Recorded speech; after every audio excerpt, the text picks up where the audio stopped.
आज आपण बनवूयात वाळलेल्या अख्ख्या तुरीच्या दाण्याची आमटी। अगदी आपल्या रोजच्या साहित्यात होणारी ही आमटी आहे। सोपी आहे आणि झटपट होणारी आहे। चला आपण त्याचे साहित्य आणि कृती बघूया। तुरीचे दाणे आपण रात्रभर पाण्यामध्ये भिजवून घेतलेले आहे आणि त्यानंतर आता सकाळी त्याला पुन्हा स्वच्छ धुवून घेतलेले आहे। आणि हे तुरीचे दाणे आपल्याला शिजवून घ्यायचे आहे, तर त्यासाठी थोडेसे खडे मसाले आपण इथे वापरले आहे। 2 तेजपत्र, अर्धा इंचपर्यंत दालचिनीचा तुकडा, एक छोटी मसाला इलायची, 4 मिरे, 2 लवंग आणि 2 छोट्या पाकळ्या स्टार फुलच्या घेतलेल्या आहे। बस एवढं साहित्य घालून आपल्याला हे दाणे त्याच्या 3-4 शिट्ट्या काढून घ्यायच्या आहे किंवा त्याला छान असं मऊ शिजेपर्यंत करून शिट्ट्या करायच्या। त्याच्या ग्रेव्हीसाठी आपण इथे 2 मीडियम साईजचे कांदे आणि 2 मीडियम साईजचे टोमॅटो घेतलेले आहे। 1 किंवा 2 हिरवी मिरची, थोडीशी कोथिंबीर पण लागणार आहे। मसाला आपण घेतलेला आहे इथे 1 मोठा टेबलस्पून आपण इथे धन्याची पावडर घेतलेली आहे। अर्धा छोटा चमचा जिरे घेतलेले आहे अख्खे, अगदी पाव चमचा हिंग, अर्धा चमचा हळद आणि तिखट आपल्या आवडीनुसार किती तिखट करायचं आहे ते, अगदी अर्धा छोटा चमचा गोडा मसाला, कसुरी मेथी आणि स्वादानुसार मीठ। आपण हे सर्व साहित्य इथे घेतलेलं आहे। टेस्टिलेशन चॅनलमध्ये तुम्हा सर्वांचं आता आपण हे तुरीच्या दाण्यांच्या शिट्ट्या करून घेऊया, म्हणजे मऊ शिजेपर्यंत आपल्याला शिट्ट्या करून घ्यायच्या आहे।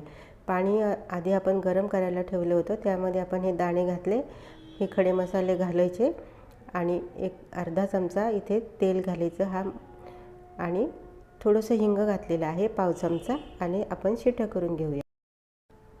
कुकर आता थंड झालेला आहे, आपण बघूयात किती शिजलेलं आहे ते। तर हे बघा, आता आपण चेक केलेलं आहे, हे छान असे मऊ शिजलेले आहे। जर तुमच्या 3-4 शिट्ट्या शिजले नाही तुरीचे दाणे तर आणखी 2-3 शिट्ट्या करा। आता हे छान शिजलेले आहे, याला आपण एकदा घोटून घेऊया, म्हणजे काही दाण्यांचे आपल्याला छान असं बारीक पेस्ट करायचे आहे आणि जे आपण खडे मसाले घातले ते काढून घ्यायचे आहे। गॅस आपण मीडियम ठेवलेला आहे आणि त्यामध्ये इथे मी 2 मोठे चमचे तेल घातलेलं आहे। ही भाजी आपल्याला थोडीशी चमचमीत करायची आहे, म्हणजे आमटी आपल्याला चमचमीत करायची आहे। कांदा बारीक कट करून घेतलेला आहे। तेल गरम झालं की आधी आपण थोडेसे जिरे घातले आणि त्यानंतर कांदा घातला आणि 1 किंवा 2 मिरची, तमालपत्र, कढीपत्ता हे इथे घालायचे आहे। जर तुम्हाला वाटत असेल तेजपत्र घालायला नको इथे तर स्किप केलं तरी चालेल। आणि ठेचलेला लसूण इथे मी घातलेला आहे, लसूणची पेस्ट घातलेली आहे। ठेचलेल्या लसूणाची टेस्ट छान येते। टोमॅटो घातलेला आहे। कांदा अर्धा परतल्यानंतर, म्हणजे 2-3 मिनटं कांदा परतल्यानंतर आपण टोमॅटो घातला, नंतर थोडंसं मीठ घातलं आणि झाकण ठेवायचं आहे। 2-3 मिनटं आपल्याला थोडंसं तेल सुटायला लागलेलं आहे, तुम्ही आता बघू शकता। आता हा कांदा आणि टोमॅटो आपल्याला छान असं एकदम एकजीव होईपर्यंत आपल्याला हे परतून घ्यायचं आहे। तर आपण इथे थोडंसं अर्धी वाटी पाणी घालायचं आहे आणि झाकण ठेवायचं। 1-1.5 मिनिटानंतर आपण झाकण काढून बघितलेलं आहे। आता तो इतक्या प्रमाणामध्ये ते छान अशी पेस्ट झालेली आहे। त्यानंतर आता आपण इथे आपण जे घेतलेले पावडर फॉर्मचे मसाले आहेत ते आपण इथे सर्व घालूया आणि हे मसाले घातल्यानंतर चांगलं एकजीव करून घ्यायचं आहे, चांगलं मिक्स करायचं आहे। आणि हे मसालेसुद्धा शिजण्यासाठी आपल्याला इथे अर्धी किंवा पाऊण वाटी पाणी घालायचं आहे। मी इथे गरम पाणी करायला ठेवलेलं आहे भाजी आमटीसाठी, तर त्यातलंच मी अर्धी वाटी इथे पाणी घातलेलं आहे। आणि ही पेस्ट आपल्याला छान अशी एकजीव करून घ्यायची आहे। जोपर्यंत ही पेस्ट तेल सुटत नाही तोपर्यंत आपल्याला ही शिजत ठेवायची आहे। थोड्या वेळ पाणी आटलं की थोडं पाणी घालून आपल्याला छान असा इथे तेल सुटेपर्यंत परतून घ्यायचे आहे। तुम्ही बघू शकता छान चांगली अशी ही दाणेदार झालेली आहे। आणि आपण शिजवलेले हे तूर आहे त्यात आपण पाणी घालून हे आता या फोडणीमध्ये घातलेलं आहे। तुम्हाला किती पातळ घट्ट ठेवायचे आहे त्या प्रमाणामध्ये पाणी घालायचं आणि त्याला 5-6 मिनटं छान मीडियम गॅसवर आपण उकळू घ्यायचं आहे। चांगल्या 2-3 उकळ्या खळखळून आणायच्या आहेत। स्वादानुसार आपण मीठ घालूया।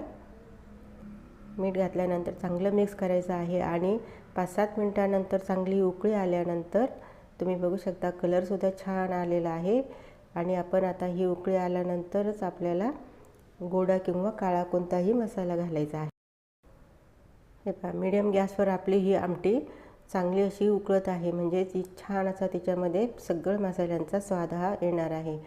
तर तुम्हाला किती पातळ किंवा घट्ट ठेवायचे आहे त्या प्रमाणामध्ये तुम्ही ठेवू शकता। आता ही चांगली उकळी आलेली आहे। इथे आपण थोडीशी कसुरी मेथी हातावर चोळून घालायची आहे उकळीमध्ये, आणि त्या उकळीमध्येच आपल्याला गोडा मसाला किंवा काळा मसाला किंवा तुम्हाला जो कोणता मसाला आवडत असेल किंवा अवेलेबल असेल तो मसाला आपण घालायचा आहे। आता आपण इथे गॅस अगदी लो ठेवलेला आहे, तरी पण हे आपलं छान अशी आमटी उकळत आहे। आपण आता फोडणी करूया। तसं आपण मसाल्याची फोडणी केलेली आहे, तरी पण आपण आपल्या इच्छेनुसार वरून फोडणी देऊ शकतो। आता मी इथे 2 चमचे तूप चांगलं कडकडीत गरम करून घेतलेलं आहे। गॅस बंद केला आणि त्याच्यामध्ये उरलेले अर्धे जिरे आपण घेतलेले होते ते घातले, आणि ठेचलेला लसूण घातला, थोडासा हिंग घातला पाव चमचा, आणि रंगाचं लाल तिखट घातलं, आणि ही गरम गरम फोडणी आपण या आमटीवर ओतलेली आहे।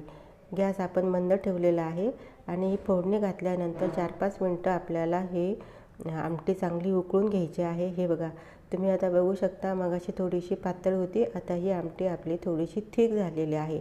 आता मी भाताबरोबर खाणार आहे, त्यामुळे मी इतक्या प्रमाणामध्ये ठीक ठेवलेली आहे। आता आपण इथे कोथिंबीर घालायची आहे आवडीनुसार।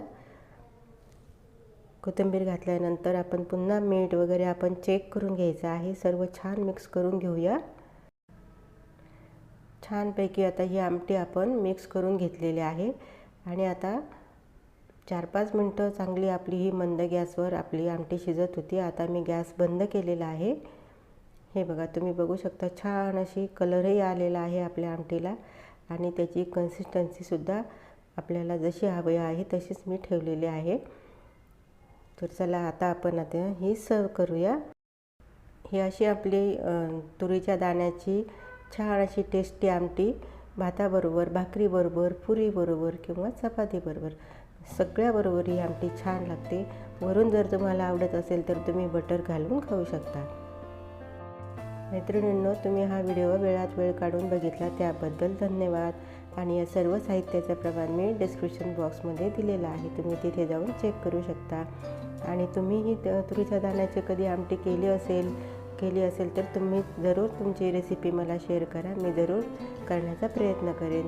अशीच छान छान रेसिपी बघण्यासाठी आपल्या टेस्टिनेशन चॅनलला फॉलो करा आणि सबस्क्राईब करा। भेटूया नवीन व्हिडिओमध्ये, तोपर्यंत गुड बाय।